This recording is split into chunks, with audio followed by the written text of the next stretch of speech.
And yo, internet, you're tuned in to the Combat Jack Show, the CombatJackShow.com. Y'all know what it is. Y'all know y'all been waiting for this shit for the past 24 hours. I see y'all salivating on Twitter and social media and Instagram and the whole nine. Listen, we got Dame Dash in the building. What's up, sir? What's Gucci? Yo, man, listen, I got to say this, man. Like, I've known you for a long time. And Dame, you're definitely a very polarizing individual. You know what I'm saying? I've been, we've been cool, and then there was times when we wasn't cool, and we cool again. He was always cool, man. Nah, but you right, but I'm saying. Did you ever see me and I didn't give you any kind of love or anything? Pause. Nah, not really. So what makes you think we wasn't cool? But, I'm saying, Dame, like. You wasn't cool with me? You was mad at me? I was mad at you. Everybody is sometimes. It's hormones, pause. It's just chemicals. It's not hormones. It's Dame, you got a way with cats. You know what I'm saying? Like, this is what I'm going to say. You got a way with cats. Like, cats could be in an argument and somebody's trying to be right or wrong, but sometimes you really know how to humiliate motherfuckers. Yeah, I'm strategic about it. Strategic humiliation. Basically. But the flip side is, I've never known you to be a stupid cat. You're one of the most intelligent brothers I know that I've met inside and outside the game. I appreciate that. And you're a lawyer that comes, So when you say something, regardless how somebody feels, 9 times out of 10, I feel you're right. You know what I'm saying? Because you don't just talk shit. Recently, you've been saying a lot of shit, man. You've been saying a lot of shit. You've been calling a lot of cats out, man. Like you've been comfortable, man. You've been making quiet money. You know what I'm saying? You've been out of the limelight, necessarily. You've been showing your people like your nice, quiet family life on Instagram. Why are you calling cats out right now? What's up with right now, man? I mean, it's just time. A lot of people have done things I haven't liked, and me. I haven't forgot about it, and I'm not the kind of person that I'm going to complain, and I'm not the kind of person that's going to like leave my culture behind. Like, they don't stop none of my money. I don't really make money off music, even though I make music. That's not how I make my money. I do it for love and when I'm inspired. So I think I've been watching these people bully my culture and make money from it, and I've personally witnessed them do things that could make people that would humiliate the culture, and people would die and people would be hurt, and they would make money from it. I personally witnessed these things, so I have issues, and I'm not going to leave people behind. I want them to be aware of what's going on, and also I feel like these CEOs have made so much money off rap beef for so long. You know what I mean? It's not like when 2 rappers have a problem with each other, they sit them down and squash it. They actually put a battery in their back, sort of like a battery might have been in Flex's back, and have them beef with each other, and then they make money off the winner.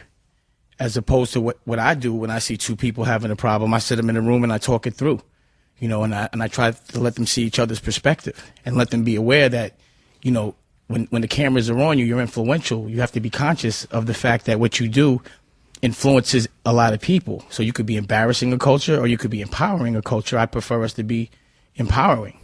You know what I'm saying? So my issues at this very moment are just some people that I feel need to stand accountable, and also I had to get my independent game correct. Like, yes, I was very heavily invested in other people putting up money in co-ventures, but I didn't have control because they were putting up money. Right. So when I decided not to do that, and again, it's been a very strategic game. I witnessed it, but when I decided not to do that, when I decided not to be corporate anymore, use other people's money, I knew dependent on other people. I knew what problems were going to come with it. Right. Like, I'm from Harlem. I'm never going to hold a dollar ever, regardless. I'm always put it into the street.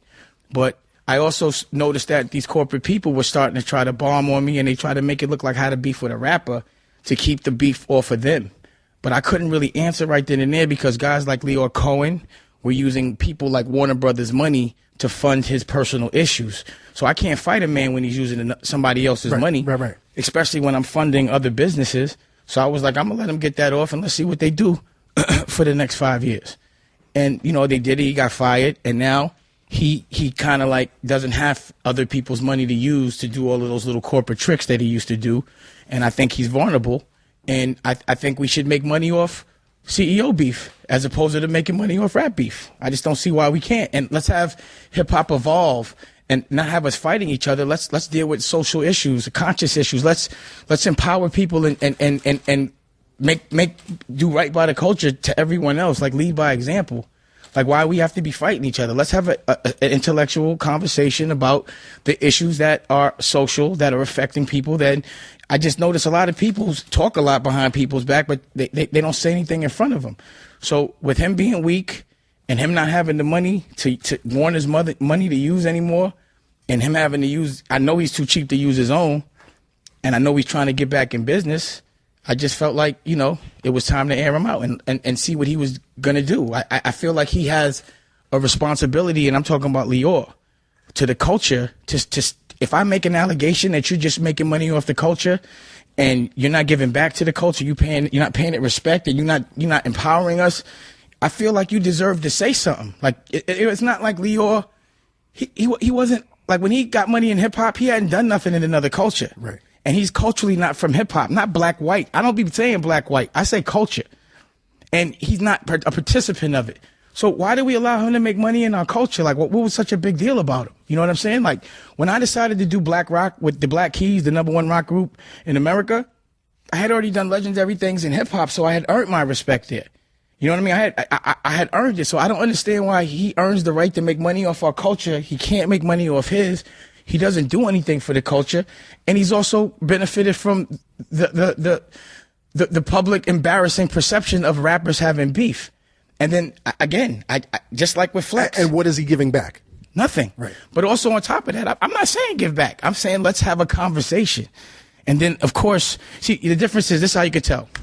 Lior, when he was using other people's money, he had Jay-Z money. Right. So because Jay-Z was corporate, he could get Jay-Z to be the person he had hide behind. The spokesperson. Now that he has no more paper, he got to use Flex. Right. He has Flex money now. So now look who's they found somebody. Like, I just really, I mean, I know you're gonna ask me questions about it, but I really just didn't understand why Flex was defending another man. You know what I mean? But I'll let you ask questions, because I could go on for days. You know, I got shit on my mind. What specifically did you see that's going on in the culture that was the tipping point that made you start speaking out? It was always going on. Like, right. I haven't just, like, if you look at all of these films, which I taped because I didn't want them to say I was doing things I wasn't, I've always been saying that you guys are trying to take credit for our culture. I've never been impressed with these people. But maybe because I'm a little more enlightened or a little more evolved, or because of my experience in the street, I can tell bullshit. So I'm like, yo, dog, why are you trying to act like we need you? Like, I don't understand that. Like, I didn't like the way he robbed other people, and I didn't like the things that he tried with me. You know, it was things that I want to talk to him about in front of people, because these things have happened. I want to know his perspective. You understand what I'm saying? You've had a relationship though with Lior, correct? A business relationship, right? But do you feel that you could call him and say, "Listen, I want to talk about this"? I don't want to talk about it. Right. I want to do it in front of people. Like I said, why do rap people? They've been making money off us. Pause. My throat is sore from the other night at the Dipset concert with A-Track and them. Okay. At Terminal 5. That's why I'm skipping. But what was the question? I said, like, why haven't you reached out and set up like a public forum or like a public debate? Yeah, well, I'm trying right now. Right. That's what I'm doing. What do you think about people saying, you know what, Damon is not the $200-300 million man he was right now. Now he's got sour grapes. Because a lot of cats are saying that. Like, I don't care what other people have you ever known me to care what another man thinks about my pockets? Like, I just don't understand this concept of other men speaking about other men's money. It's just not things. I'm not cut from that cloth. I've never been bothered by another man speaking about my pockets. I just don't think that's a manly thing to do. When people talk about other people's pockets, it's usually because they're insecure about their own. So because they have to try to downplay whatever I'm doing in front of whoever it is, so it doesn't make them look so bad. I mean, that's textbook shit. So honestly, you've known me for years, right? Have you ever known me to care about anyone's opinion? No, not at all. Before the whatever 300 millions and after whatever it is? You don't give a fuck. Right. And also, you know me a long time. Have you ever known me to hold any money? What you mean hold any money? Like I spend. In your pocket? No. I think holding money's for suckers. I put it in the street. I'm never going to hold money. I'm always buy more stuff. I always want work in the street. I don't hold dough, but I got businesses.